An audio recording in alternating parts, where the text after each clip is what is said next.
अच्छाई का फल। एक प्रेरणादायी कहानी।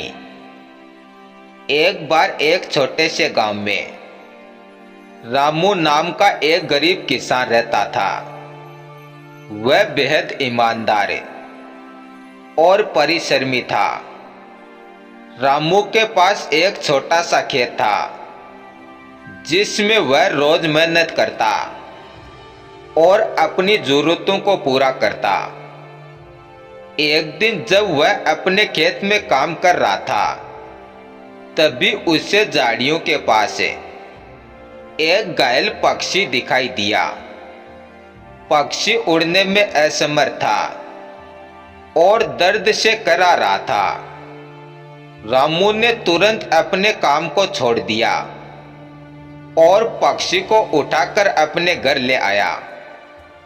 उसने पक्षी का इलाज किया और उसे खाना पीना दिया।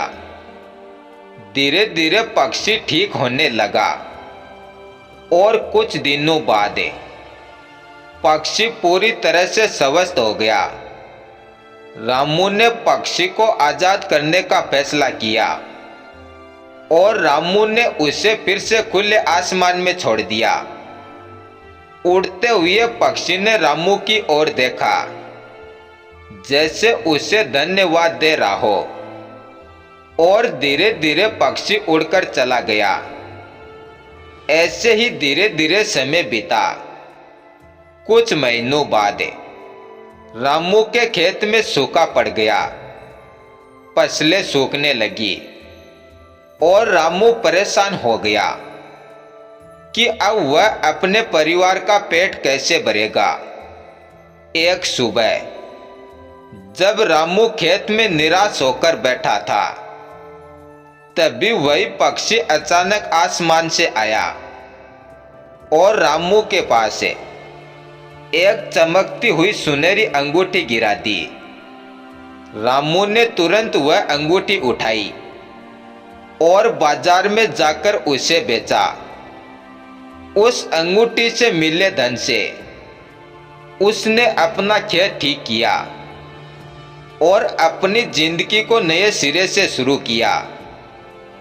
ये देखकर रामू को यह समझ आया कि अच्छाई का फल हमेशा मिलता है, भले ही वह देर से ही क्यों न मिलता हो, लेकिन मिलता जरूर है।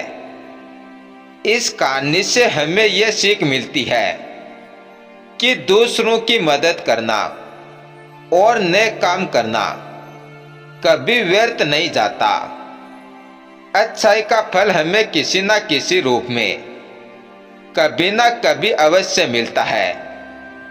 इसलिए हमेशा अच्छे कर्म करो, दूसरों की मदद करो और हमेशा नेक काम करो।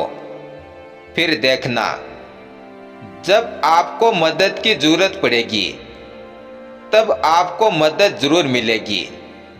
धन्यवाद।